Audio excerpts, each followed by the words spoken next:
شهر رمضان الذي أنزل فيه القرآن. الحمد لله رب العالمين والصلاة والسلام على رسول الأمين وعلى آله وأصحابه أجمعين وبعد. تو عبدالباری صاحب کون کون صورتیں آج ہوئی ہیں؟ نحل جو ہے بقیہ حصہ پاؤ پارا باقی تھا، بنی اسرائیل. ہاں، سورہ کہف کا تھوڑا سا رہ گیا ہے. تو دیکھیے جو ہے آج آپ پہلی تراویح کی رکعت میں تھے نا حفیظ صاحب، ماشاء اللہ. کون سی آیت پہلی پڑھی انہوں نے جب تراویح شروع کی؟ کون سی آیت پڑھی؟ منیب صاحب سمجھ رہے ہیں وہ حافظ تھوڑی نہیں ہے، بولیے کون سی آیت پڑھی؟ ہاں دیکھیے یاد ہے ان کو. وہ آیت کریمہ ہے جس کو سب لوگ جانتے ہیں. کلیم صاحب کون سی آیت ہے؟ ان اللہ یأمر بالعدل والاحسان وایتاء ذی القربى وینہی عن الفحشاء والمنکر والبغی یعظکم لعلکم تذکرون. یہ آیت کریمہ ہے جو ہر خطیب ہر جمعے میں پڑھتا ہے، اور یہ اتنی مشہور و معروف آیت ہے کہ میں تو دیکھتا ہوں یہ تو شہر ہے آپ کا، دیہات بجر دیہات جائیں گے آپ، جب خطیب یہ پڑھنے لگتا ہے تو بچے بھی سنبھل جاتے ہیں ہاں اب جو ہے خطبہ ختم ہونے والا ہے. بولیے اتنی معروف ہے. بچوں میں دیکھتا ہوں دیہاتوں میں کہیں کوئی روشنی نہیں ہے، لیکن جب یہ خطیب پتہ ان اللہ یامر بس اپنے آپ سنبھالنے لگتے اب خطبہ ختم ہو رہا ہے. گویا اتنی معروف آیت ہے. ٹھیک ہے نا؟ اچھا صاحب، آخر کیا خوبی ہے کہ یہ جو ہے آج میرا خیال ہے کم سے کم 1300-1400 سال سے حضرت عمر ابن عبدالعزیز کے زمانے سے حضرت عمر ابن عبدالعزیز نے خطبے میں اضافہ کیا اس کا. تو بہرحال ان کو حضرت عمر بن عبدالعزیز کو عمر ثانی کہا جاتا ہے نا. وہ دین میں بصیرت رکھتے تھے. ان کا بھی جو دور ہے خلفائے راشدین میں شمار ہوتا ہے. تو آخر کوئی وجہ ہوگی نا مقبول صاحب. اس آیت کا جو ہے اضافہ انہوں نے کیا ہے اور ہر خطیب اس کو ضرور پڑھتا ہے. اب مجھے یاد نہیں ہے کہ حرمین شریفین میں پڑھتے ہیں، یہی نہیں معلوم مجھ کو. پڑھتے ہیں اس کو، ابھی ہم نے دھیان نہیں دیا. پڑھتے ہیں وہ بھی ہم. بس چلیے صاحب، چلا تو وہیں سے ہے یہ. تو یہ اب سوال ہے دوسرا کہ آخر کیا وجہ ہے، کیا خوبی ہے کہ آج تک جو ہے یہ جو ہے. اور یہ آپ دیکھ رہے ہیں یہ سورہ جو ہے مکی مدنی نہیں ہے، مکی سورہ کی یہ آیت. اور یہ بھی سمجھ لیجئے کہ سورہ نحل بھی ہجرت سے کچھ پہلے نازل ہوئی، بلکہ اس میں آپ دیکھیں گے ثم ان ربک للذین ہاجروا من بعد ما فتنوا ثم جاہدوا وصبروا ان من بعدها لغفور رحیم ہے. بس یہ بات ہے. گویا ہجرت ہم نے بتایا تھا کل، ہجرت شروع ہو چکی ہے. کون سی ہجرت؟ کہاں ہجرت ہوئی پہلی؟ حبشہ. بس اتنی بات دیکھیے، ہجرت شروع ہو چکی ہے. سلسلہ شروع ہو گیا. نبی صلی اللہ علیہ وسلم کو جہاں موقع ملے، جہاں سہولت وہاں ہجرت کر جائے. ہجرت حبشہ جو شروع ہو چکی ہے. اب یہ جو ہے پہلا تو ان اللہ یأمر بالعدل، بے شک اللہ حکم دیتا ہے عدل کا. صحیح صاحب، عدل مانے انصاف. ٹھیک، سبھی لوگ جانتے ہیں انصاف. ٹھیک ہے، انصاف کس کے ساتھ؟ انصاف کا حکم دے. دیکھا پہلا ٹکڑا ہے یہ، پہلا ٹکڑا جو خطیب پڑھتا ہے ان اللہ یامر بالعدل، بے شک اللہ عدل کا حکم دیتا ہے. عدل کے معنی کیا ہے بھائی؟ بولیے آپ. شفیع اللہ صاحب کیا نام ہے؟ سمیع اللہ صاحب بولیے. انصاف کیا مطلب؟ کیا کہنا چاہتا ہے خطیب یا قرآن مجید کیا کہنا چاہتا ہے؟ انصاف کرو. بات تو صحیح ہے. انصاف پہلا جملہ ہے. اللہ حکم دیتا ہے انصاف کا، عدل کا. عدل مانے انصاف. ٹھیک ہے، انصاف کا مطلب کیا سمجھتے ہیں آپ؟ منیر صاحب، انصاف کا حکم ہے کسی کو زیادتی نہ ہو. ٹھیک جب فاتحہ نہ داخل ہوئے تو کسی پہ ظلم ہے ٹھیک ہے اچھی بات ہے. توازن ٹھیک کمی بیشی نہ ٹھیک حق تلفی نہ ہو. پھر آ گئی بات آپ سب کی بات ایک ہی ہے حق تلفی نہ ہو ظلم نہ ہو زیادتی نہ ہو وغیرہ وغیرہ سب باتیں آ گئی ٹھیک ہے نا. اب آپ بتائیے آپ آسانی کے ساتھ سمجھ جائیں گے مطلب اس کا کیا ہے. حقیقی مطلب کیا آپ لوگ جو سمجھ رہے ہیں غلط نہیں ہے بالکل صحیح بتایا آپ نے. حقیقی مفہوم کیا ہے بات وہیں سے نکلے گی عدل انصاف. اب وہ آپ بتائیے امان صاحب سب سے بڑا عدل سب سے بڑا انصاف کیا ہے اس دنیا میں؟ سب سے بڑا توحید سب سے بڑا انصاف سب سے بڑا حق سب سے بڑا عدل ہے توحید. اور دنیا میں سب سے بڑی ناانصافی سب سے بڑا ظلم کیا ہے؟ شرک. ان شرک یہ بات ہے. تو گویا کہ پہلا ہے کہ تمہیں حکم دیا جائے عدل کا یعنی اس ہستی کے ساتھ عدل کرو جس نے زمین کو پیدا کیا آسمان کو پیدا کیا پوری کائنات کو بنایا ہے اور اس نے پوری کائنات کو تمہارے لیے مسخر کر دیا ہے. جی زمین سے ہم فائدہ اٹھاتے ہیں آسمان سے فائدہ اٹھاتے ہیں سورج چاند پوری کائنات سے ہم فائدہ اٹھاتے ہیں. اس کا بڑا احسان ہے بڑی نعمت ہے. لہذا اس کے ساتھ کیا ہونا چاہیے؟ انصاف عدل کیا ہے؟ انصاف کیا ہے؟ اللہ تعالیٰ کے ساتھ سب سے بڑا انصاف کیا ہے؟ پورا حق دیا یعنی توحید اس کی یکتائی اس کی وحدانیت اس کی وحدانیت کا اقرار ہو اور یہ پیشانی جھکے تو صرف اسی کے سامنے جھکے. یہ سورہ نحل کی آیت ہے نا. سورہ نحل میں بات مظاہر کائنات کو پیش کیا گیا ہے اور کہا گیا جب وہی تم کو دے رہا ہے ساری نعمتیں اسی کی دی ہوئی ہیں تو یہ پیشانی غیر کے سامنے کیوں جھکتی ہے؟ تو پیشانی کا غیر کے سامنے جھکنا سب سے بڑی ناانصافی ہے. یہ دیکھیے یہ پہلا جملہ ہے. اس کے بعد کیا کہتا ہے؟ والاحسان ان بالعدل والاحسان. اب کیا دوسرا حکم ہے احسان کا. اب بتائیے عفیف صاحب کچھ بتائیے کیا اس پر ہم نے گفتگو کبھی نہیں کی ہے کیا؟ گفتگو تو ضرور کی ہوگی اب یاد نہیں مجھ کو بھی. احسان کیا ہے بولیے؟ خدمت خلق. ٹھیک ہے بولیے بھائی احسان کیا ہے؟ عبد الباری صاحب کدھر گئے؟ عبد الباری صاحب کیا ہے احسان کیا ہے؟ احسان حد سے زیادہ حق سے زیادہ یہ بات ہے. مولانا سید سلیمان ندوی صاحب نے لکھا ہے کہ حضرت موسیٰ کی شریعت میں صرف عدل ہے لیکن یہاں جو عدل کے ساتھ کیا ہے؟ احسان جو وہ بتا رہے ہیں. کس نے بتایا؟ آپ نے نا. ہاں انہوں نے بتایا کہ اس سے زیادہ ایک پہلو ہے یقیناً. اور مولانا سید سلیمان ندوی بڑے شاندار معلوم ہے آپ کو ادیب ہے شبلی کے شاگرد ہیں. یہ معمولی آدمی نہیں ہے. 6 جلدیں ان کی سیرت النبی ہیں 7 جلدیں ہیں لاجواب ہے ان کی کتاب. بس یہ پہلو ہے ٹھیک ہے اس کو ہم تسلیم کر رہے ہیں ٹھیک. لیکن ہم کو یہ بتائیے قرآن مجید جس دنیا میں جو بیان سب سے بڑا حق کس کا بیان کرتا ہے؟ اللہ کا. پھر اس کے بعد حسنین صاحب بولیے کس کا بڑا سب سے بڑا حق کس کا ہے؟ وہ جو اللہ کے بعد والدین کا. یہ بات ہے آپ نے بتایا. دیکھیں والدین کا سب سے بڑا حق.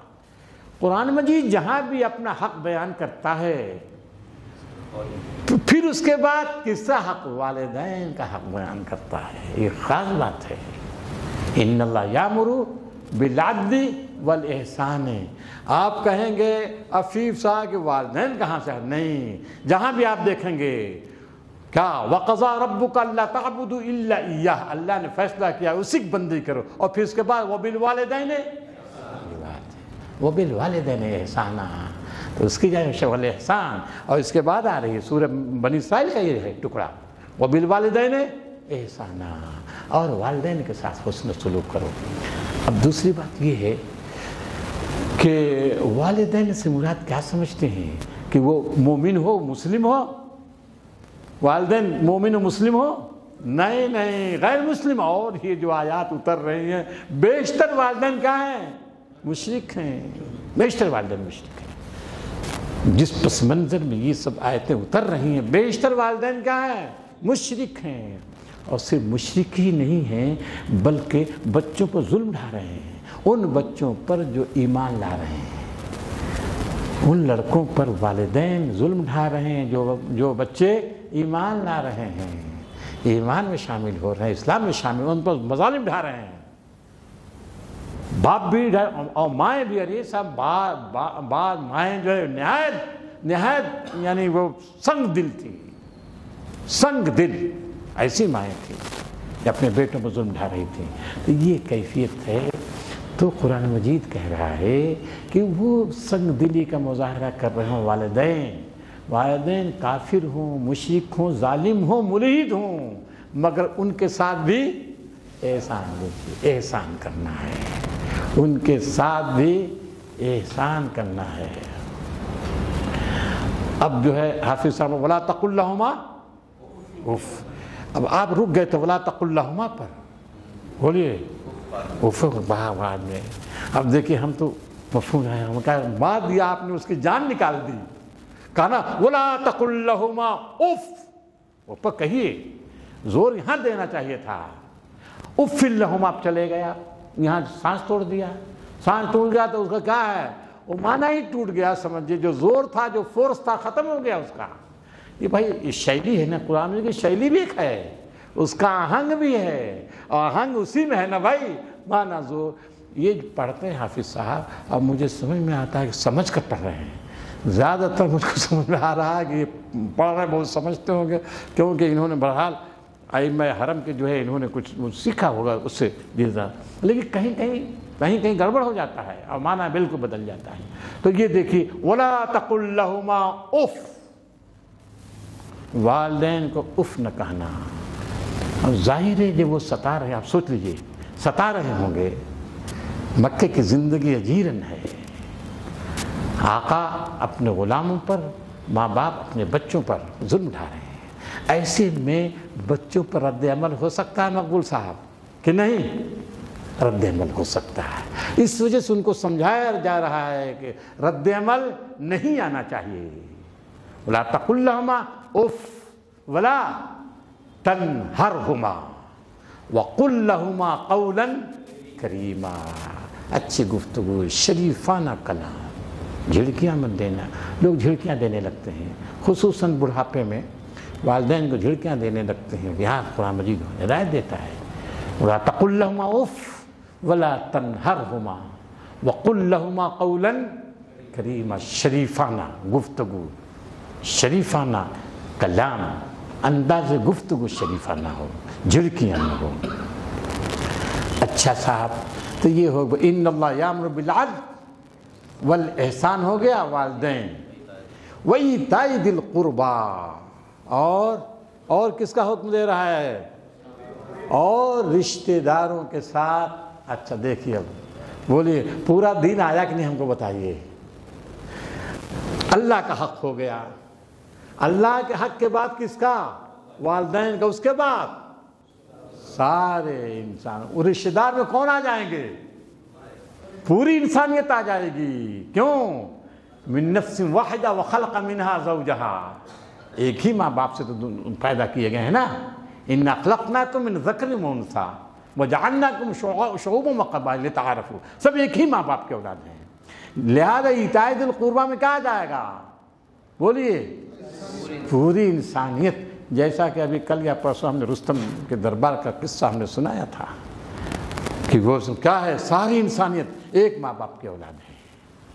تو معلوم یہ ہوا اچھا ذوی القربیٰ میں وہ بھی، وہاں بھی وہی ہوں گے کہ بہت سے رشتہ دار ایمان لا چکے ہیں اور بہت سے رشتہ دار ایمان نہیں لائے ہیں، اور مکے میں ظاہر ہے رشتہ دار زیادہ تر ایسے ہی ہیں۔ اگر سب کے سب ایمان لائے ہوتے تو کوئی مسئلہ ہی نہیں تھا، ہجرت نہیں ہو سکتی تھی، مظالم کے بعد میں ہجرت ہوئی، اور جتنے رشتہ دار تھے وہ بھی ظلم ڈھا رہے تھے، آپ سمجھ لیجئے رشتہ دار بھی ظلم ڈھا رہے تھے۔ تو وہاں وایتاء ذی القربیٰ، اے مسلمانوں، یہ گویا کہ یہ اسلام یا قرآن ایک نیا معاشرہ تخلیق کر رہا ہے، نیا سماج بنا رہا ہے، نیا سماج، نئے انسان بن رہے ہیں، وہ انسان نہیں ہیں جو پہلے سے متعارف ہیں، وہ ایک نیا سماج، نئی انسانیت تخلیق پا رہی ہے۔ معمولی چیز نہیں ہے کہ وہ مخالف ہوں، حد سے زیادہ مخالف ہوں، لیکن ان کے ساتھ بھی حسن سلوک۔ یتیم چاہے وہ مومن ہو یا اپنے معاشرے غیر مسلم یتیم، اس کے ساتھ مسکین، چاہے مسلمان ہے غیر مسلم مسکین، اس کے ساتھ حسن سلوک۔ اسی طرح جتنے آپ پھیلا ڈالیے، یتیم ہیں، یہ اسیر ہیں وغیرہ وغیرہ سب آ جائیں گے۔ دوسرے جو اسیر بھی ہے نا، اور اسیر میں جو ہے سورہ اس میں دائرے میں ہے اسیر، وَيُطْعِمُونَ الطَّعَامَ عَلَىٰ حُبِّهِ مِسْكِينًا وَيَتِيمًا وَأَسِيرًا۔ اسیر میں سب غیر مسلم تھے، یتیم تو کچھ ہے مال نہیں، مسکین میں بھی یہ بھی ہیں وہ بھی ہیں، لیکن اسیر جو تھے سب غیر مسلم تھے اس زمانے میں، کیونکہ یہ جنگیں کرتے تھے مشرکین، اور جنگ کر کے کیا کرتے تھے، ان کی جنگوں میں کوئی ضابطہ اصول تو تھا نہیں، قبیلے پر حملہ کرتے تھے، لوٹتے تھے اور لوگوں کو قیدی کر کے لے جا کر بھیج دیتے تھے، یہ سب ان کا یہی کاروبار تھا۔ تو کہا اسیر کو، اسیر سب غیر مسلم ہیں۔ تو یہ اسلام کی تعلیم دیکھیں، اور بالکل مکی دور میں سورہ نحل کی آیات ہے، وَإِيتَاءِ ذِي الْقُرْبَىٰ، پھر اس کے بعد کیا ہے، 3 چیزیں دیکھیے مثبت ہیں، اور پھر 3 چیزیں منفی ہیں، اور روکتا ہے کس سے، وَيَنْهَىٰ عَنِ الْفَحْشَاءِ وَالْمُنْكَرِ وَالْبَغْيِ۔ فحشا کیا ہے، بے حیائی، برائی کس کو کہتے ہیں، وہ ساری برائیاں اس میں داخل ہیں جن کو فطرت انسانی ناپسند کرتی ہے۔ اور سب سے بڑی برائی کیا ہے جانتے ہیں آپ، سب سے بڑی برائی عربوں کے نزدیک دیکھیے فحش سب سے بڑی بخیلی کنجوسی ہے، کیونکہ ایتاء ذی القربیٰ کی بات ہو رہی ہے نا، فیاضی سخاوت کرو ساری انسانیت کے تحت۔ بالفحشاء کے بعد والمنکر، منکر میں کیا ہے، وہ ساری چیزیں، منکر کے معنی کیا آتے ہیں جی، منکر کے معنی کیا آتے ہیں بھائی،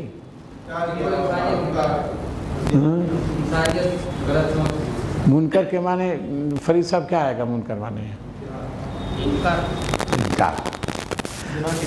ٹھیک ہے، گناہ کے کام۔ مجد اللہ خان صاحب منکر کس کو بولیں گے، دیکھیں ضد ہے معروف کی نا، معروف کس کو بولیں گے، یعنی وہ سارے کام جس کو فطرت انسانی پسند کرتے ہو معروف، منکر وہ سارے کام جس کو انسان کی فطرت ناپسند کرتی ہے۔ انسان سے مراد کیا ہے، انسان کی فطرت، انسان سے مراد کیا ہے مصباح الباری صاحب، انسان سے کیا مراد، فطرت، ہم نے کہا فطرت انسانی جی، جس کو فطرت انسانی ناپسند کرتی ہے وہ منکر، جس کو فطرت انسانی پسند کرتی وہ معروف، یہی بات نا۔ فطرت انسانی کون سا انسان مراد ہے یہاں، امریکہ کے لوگ ہیں، یورپ کے لوگ ہیں، وہ تو ایک دم ان کا معروف ہمارا منکر ہے، ہمارا منکر ان کا معروف ہے۔ لوگوں کے ساتھ ظلم کرنا، زیادتی کرنا، بے ایمانی، خیانت، غداری، عہد شکنی، بے وفائی، سارے منکرات ہیں جو ان کے نزدیک ہیں، سب معروف ہیں جی، سب معروف ہیں۔ اپنے فائدے کے لیے دوسری قوم کو بالکل برباد کر ڈالو، ان کے ملک کو تباہ کر ڈالو، ایٹم بم برسا دو، ان کے لیے کچھ نہیں، سب جائز ہے، صاحب انصاف ہے ان کے یہاں۔ تو اب ظاہر ہے ان کا معروف ان کا منکر نہیں ہے، کن کا معروف، جن کی فطرت صالح ہے، سلیم الفطرت، انسانوں کی فطرت لی جائے گی، ان کی فطرت بگڑ چکی ہے۔ اکبر صاحب ان کی فطرت صالح نہیں رہی، صالح مانے موضوع مناسب فطرت کے لوگ۔ دیکھیں جب اکبر بھائی کسی کو ملیریا ہو جاتا ہے، پانی اچھا لگتا ہے، ذائقہ بدل جاتا ہے، ایک دم کچھ اچھا ہی نہیں لگتا، تو ان کو ملیریا ہے، وہ ملیریا زدہ ہیں لوگ، وہ ملیریا زدہ ہیں، تو ان کی فطرت نہیں لی جائے گی ایک چیز کو جی، ہاں صحت مند جن کی فطرت ہو، ملیریا زیادہ، کتے نے نک کاٹا، کتا جب کھا دیتا پانی پیا تک لیکن پانی نہیں پیتا، بولی پیتا کیا؟ نہ سک گزیدہ فطرت جن کو ان کو نہیں لیا جائے گا، ان کی فطرت جن کی فطرت کیا ہے؟ صالح پاکیزہ فطرت کے لوگ ہیں۔ یورپ چاہ رہا ہے کہ جو کچھ صالح پاکیزہ فطرت والے ان کے فطرت بگاڑ ڈالا، کوشش کر رہے ہیں کہ نہیں بولیے، وہ ان کو رہ کے جو ہے کچوک کے، ارے یہ معاشرہ اب تک باقی ہے، اب تک باقی ان کے اندر اچھائیاں خوبیاں، یہ ختم کرو، پوری کوشش ان کی ہو رہی ہے یورپ میں بھی، اور دوسرے ملکوں کو بھی پھیلا رہے، ہمارے ملک میں بھی پھیلا رہے بہت تیزی سے۔ جو فطری تقاضے تھے، فطری انسانی فطری تقاضے ہیں، ان کو بھی ملیا میٹ کرنا چاہتے ہیں۔ تو صاحب منکرات اور کیا؟ بغض، ظلم، زیادتی۔ اب دیکھیے یہ عبد الباری صاحب اس میں جو ہے سورہ جو نحل کی ہے ان اللہ یامر، اس کی پوری تفصیل سورہ بنی اسرائیل میں ہے۔ کہاں؟ وَقَضَىٰ رَبُّكَ أَلَّا تَعْبُدُوا إِلَّا إِيَّاهُ وَآتِ ذَا الْقُرْبَىٰ حَقَّهُ وَالْمِسْكِينِ وَابْنَ السَّبِيلِ، والمسکین وابن السبیل سب اس میں آ جائیں گے۔ بولا ابن السبیل میں سب ہیں، مسلم غیر مسلم سب ہیں، سمجھ لیجیے آپ۔ بولا تبذر تبذیرہ، اور کیا؟ اور تبذیر کے معنی تبذیر معنی فضول خرچی سے بچو، فضول خرچی سے بچو۔ آگے کیا ہے؟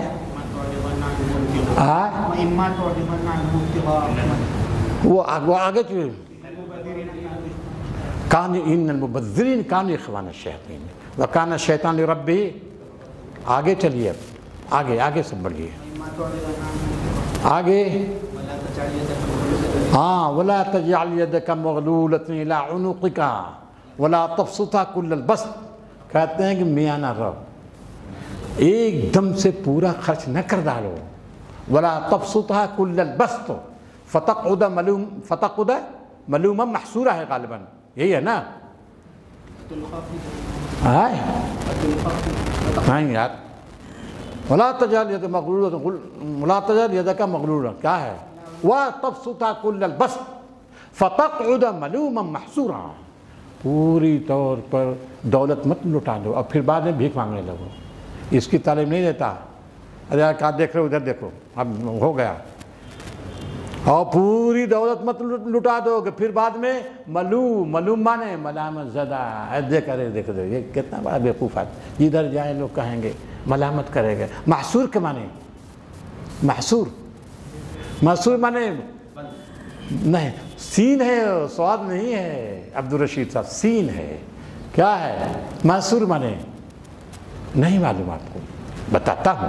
محصور مانے یہ اصل صفت ہے اس اونٹ کی، چلتے چلتے تھک گیا ہو اور بیٹھ گیا، تھوس گیا، اب اٹھنے کا نام نہیں لیتا ہے۔ تو ایسا مت کر دو کہ ایک دم تھوسے اونٹ کی طرح ہو جاؤ کہ پھر چل نہیں سکتا۔ ملومم محصورا ہے نا اس میں، کہ آسمان کو دیکھو، فارجع البصر کرتین ینقلب الیک البصر خاسئا وہو، تھک جاؤ گے، ایک دم تھک جاؤ گے، لیکن کوئی رکھنا، کوئی شگاف آسمان میں نہیں دکھا سکتے۔ تو حسیر محسوسی سے، یہ کس کی صفت؟ اصلاً اونٹ کی صفت ہے۔ اونٹ جب بیٹھ جاتا تو پھر اٹھتا نہیں ہے، تو یہ حال، یہ مت کرو، ایسا مت کرو۔ میانہ روی جیسا کہ سورہ فرقان کے آخری جو مومن کی صفات ہے وہاں بھی یہ حکم ہے۔ آگے کیا ہے بھائی؟ آگے چلیے آگے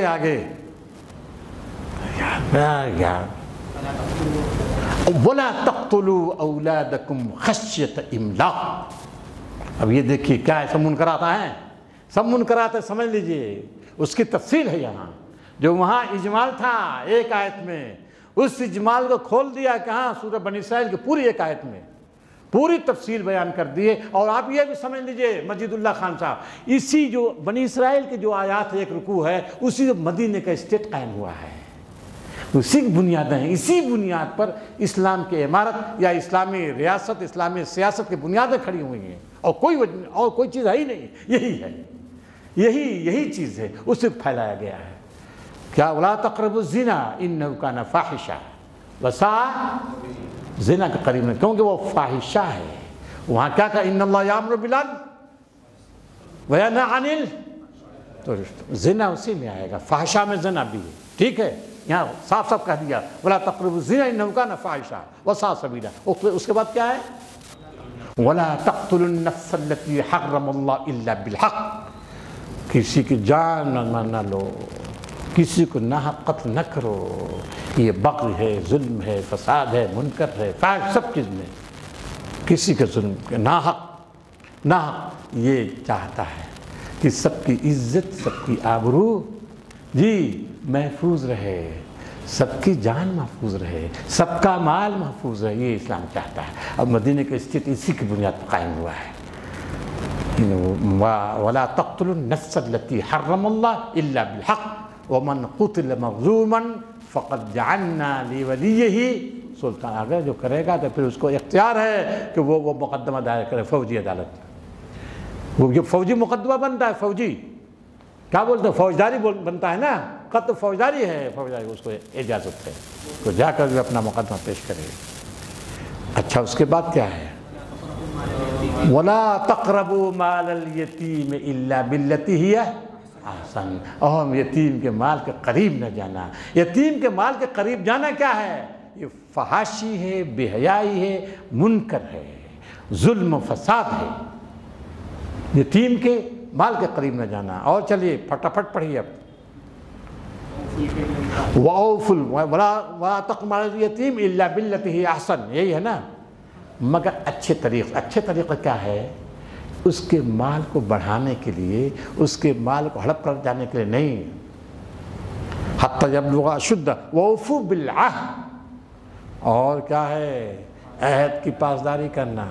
کسی سے معاہدہ کر لو، کسی سے معاہدہ کرو تو معاہدے کی پاسداری کرنا، یہ بنیادی نقطہ ہے۔ دیکھیے اسلامی شریعت کا بنیاد اسی وجہ آپ دیکھتے ہیں کہ انہوں نے حالت جنگ میں جس سے معاہدہ کر لیا اس کا کیا کیا ہے؟ ایفا کیا ہے، یہ خاص بات ہے، جس سے معاہدہ کر لیا۔ یہی نہیں کہ نبی صلی اللہ علیہ وسلم سپہ سالار، اگر معمولی کسی فوجی نے کسی امان دے دی تو پھر پورے فوج کو اس کے امان کا لحاظ کرنا ہے۔ معلوم ہے آپ کو، کسی معمولی فوجی نے امان دے دیا، معاہدہ کر لیا، پورے فوج کی طرف سے ہو جاتا ہے وہ۔ وَأَوْفُوا بِالْعَهْدِ إِنَّ الْعَهْدَ كَانَ مَسْئُولًا۔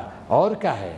وَأَوْفُوا الْكَيْلَ إِذَا كِلْتُمْ، اور جب تول کر دو کسی کو تو کیا پورا دو۔ یہ اسلامی نظام معاشرت و سیاست بتائی جا رہی۔ دیکھیے کہ تمہارا نظام کیسا ہوگا، تول میں، ناپ تول میں کوئی کمی نہیں کرنا ہے، تہ بازاری نہیں کرنا ہے، ذخیرہ اندوزی سب اس میں آ جائے گا، ذخیرہ اندوزی نہیں کرنا ہے، سب سے آپ کو بچنا ہے۔ انسان کی فطرت ہے، جب انسان لیتا ہے تو پورا چاہتا ہے، اور جب دیتا ہے تو کمی کر دیتا ہے۔ ہمارے علماء و فقہا کہتے ہیں یہ صرف ناپ تول کی بات نہیں ہے، بلکہ پوری زندگی سے اس کا تعلق ہے، پوری زندگی اس کا تعلق ہے کہ اپنے اور تپنے کی فرق نہیں ہونا چاہیے، ہے نا۔ جیسا کہ اس میں ہے نا کہ انسان کی مین کیا ہے، وہ جو روایت ہے، تم اپنے بھائی کے لیے وہی پسند کرو جو اپنی، جی لا یؤمن احدکم حتی یحب لأخیہ ما یحب لنفسہ، کوئی مومن نہیں ہو سکتا یہاں تک کہ اپنے بھائی کے لیے وہی پسند کر جو اپنے پسند۔ بتائیے کوئی چاہتا ہے کہ ہم کو کم دے، کوئی نہیں دے سکتا۔ تو پوری زندگی میں یہ حاوی، سمجھئے معاملات، کاروبار، لین دین، شادی بیاہ، ہر چیز میں آپ دیکھیں ہر جگہ یہ ہوگا۔ تو یہ ہے، اور کیا ہے بھائی؟ وزنوا بالقسطاس، قسط تو آپ لوگوں نے سنا، یہ قسطاس کیا ہے بھائی؟ اور بڑھ گیا۔ قسط تو آپ لوگ جانتے، قسطاس مانے ایک دم، وہ مبالغہ آ گیا سمجھے، قسطاس ایک دم تول میں کوئی ذرہ برابر کمی نہیں ہونی چاہیے، تمہارے میزان میں ترازو صحیح ہونی چاہیے۔ اور کیا ہے آگے؟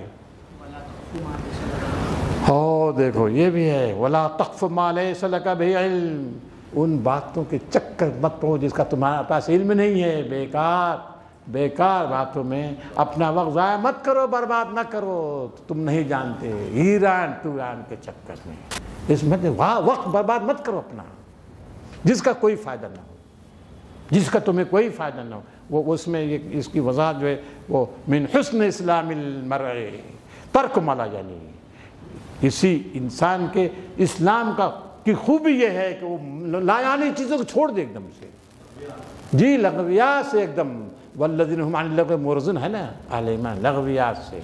تو ہم دیکھ لیں کہ ہماری زندگی میں لغویات کیا کیا ہیں، کیا کیا چیزیں لغویات میں آ گئی ہیں، ان سے چھوڑنا چاہیے۔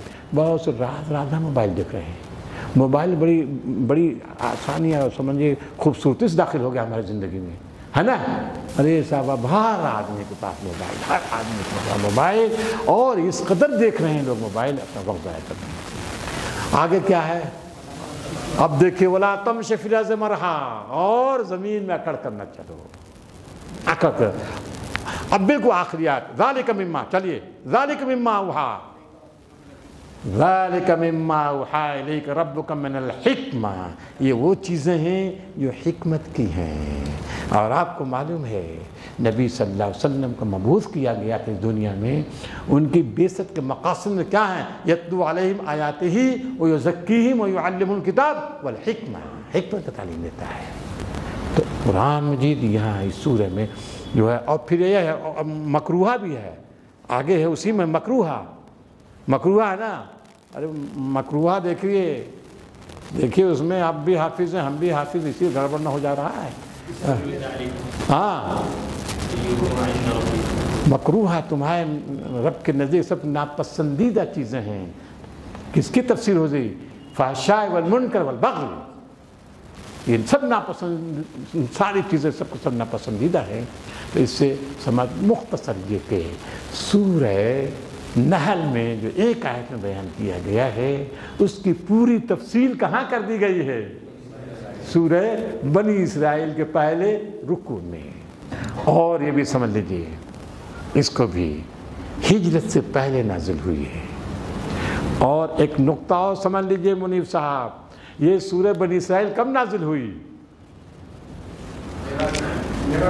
بس یہ معراج کا تحفہ ہے، معراج کا تحفہ ہے، یہ معراج میں یہ نازل ہوئی۔ نبی صلی اللہ علیہ وسلم ہجرت سے پہلے معراج میں گئے اور پھر یہ سب احکام لائے۔ اور سورہ کا آغاز کس سے ہوا منیف صاحب؟ سورہ کا آغاز اسریٰ بعبدہ لیلا من المسجد الحرام الى المسجد الاقصی، سیر کرا دیا، کہاں سے کہاں تک؟ مسجد حرام سے لے کر مسجد اقصی تک، کیا کرا دیا کہ نہیں صاحب؟ اس کا مطلب کیا؟ ہجرت ہونے والی ہے، ہجرت کا اشارہ ہے۔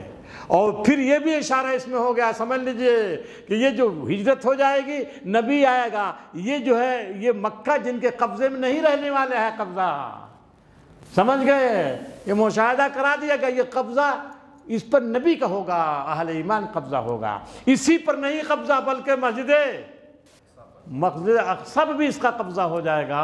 آپ نے دیکھا کہ نبی صلی اللہ علیہ وسلم کے عہد مبارک میں مسجد حرام پر قبضہ ہوا 8ویں ہجری میں، اور مسجد اقصی پر حضرت عمر کے زمانے میں ہوا ہے۔ اسی کا مشاہدہ ہے جس کی تفصیل بیان کی گئی ہے۔ اور آپ جانتے ہیں ہجرت سے پہلے اللہ کے رسول دعا کرتے ہیں، رب ادخلنی مدخل صدق واخرجنی مخرج صدق۔ ادخلنی مانے داخل کر، بہترین جگہ، اخرجنی مانے نکال۔ ہم دیکھیے اخرجنی پہلے ہونا چاہیے تھا، اے اللہ ہمیں نکال اور داخل کریے، لیکن یہاں کیا ہے؟ ادخلنی، پہلے وہ بشارت والا داخل کر، وہ پہلے آ گیا، پہلے اس کا انتظام ہو گیا۔ کس کا؟ بہترین دخول کا، بہترین دخول، بہترین جگہ پہلے منتخب کر دیا گیا ہے۔ تو اللہ تعالیٰ کی مرضی، اس کی رہنمائی سے یہ ہجرت ہوئی ہے۔ اور بتا پھر آخر وَاجْعَلْنِي مِن لَدُنْكَ سُلْطَانًا نَصِيرًا، اور اپنے پاس ہمیں ایک قوت عطا فرما جو ہماری مدد کرے۔ اس سے کیا دعا، کس چیز کی دعا کی؟ اللہ کے رسول نے کس چیز کی دعا کی؟ مجید اللہ خان صاحب اقتدار کی۔ اقتدار بھائی، ارے اس میں کیوں آپ لوگ جو اقتدار کی دعا کی؟ اور ہم میں کیا دے؟ سلطان مانے پاور، بالکل۔ کون صاحب ہے پاور والے بھائی؟ کون صاحب؟ پاور، بالکل مشتاق صاحب، پاور چاہیے، پاور، بغیر پاور آسان نہ ہو تو ارے یار آسان نہ ہو تو کل نہیں بتاؤ، عصا نہ ہو تو کلیمی ہے کار بے بنیاد. اگر عصا نہیں ہے تو موسیٰ کیا ہے, کچھ کر سکتے تھے, کچھ کر سکتے تھے. عصا کا کرشمہ تھا. بکریاں بھی چراتے تھے, یہ بھی کرتے, وہ ولی فیہا مارے وہ اخرا, کہا نا ولی فیہا مارے وہ, بہت سے کام لیتے ہیں. کون لے رہا تھا؟ وہ عصا. اسی عصا نہ ہو تو کلیمی ہے کارے میں کچھ نہیں ہے. تو اللہ کے رسول نے کہا ہے, اور آپ نے دیکھا پھر کیا ہوا, جانے کے بعد, ہجرت کے بعد وہ چیز ملی ہے. جب ملی ہے تو یہ سورہ بنی اسرائیل کا جو ہے اسی بنیاد پر مدینے میں اسٹیٹ قائم ہوا. یہ ہمارے مفسر سبھی لکھتے ہیں. مولانا مودودی نے بڑی تفصیل کے ساتھ لکھا ہے, اور بالکل صحیح, بہت شاندار لکھا ہے. مودودی صاحب نے بھی لکھا, دو سے مفسر نے بھی لکھا ہے, سب لکھتے ہیں یہ. اچھا صاحب, اس کے بعد پھر کون سورہ ہے؟ سورہ کہف آ گئی. سورہ کہف, سورہ کہف کا آغاز کس سے ہے؟ الحمدللہ. اس سے پہلے کون سورہ ہے جس کا آغاز الحمدللہ سے؟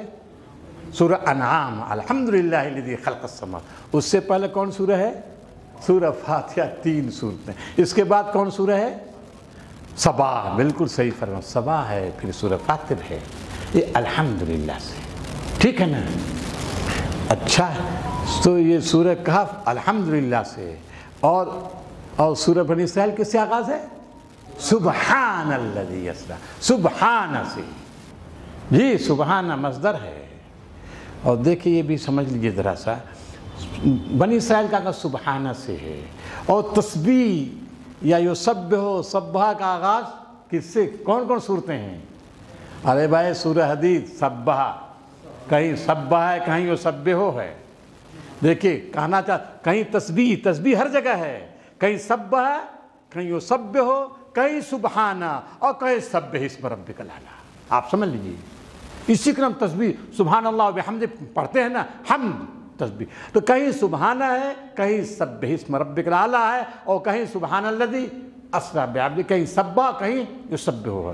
تو وہ جو صورتیں سبح اور یسبح سے ہیں, اور ایک جگہ دیکھیں مصدر ہے, اور ایک جگہ صیغہ امر ہے. سمجھ گئے کہ نہیں آپ؟ یہ بنیادی نقطہ تفسیر کو سمجھنے کے لیے ہے کہ دیکھیں وہاں سے آغاز کیا. الحمدللہ, اللہ کا شکر ہے.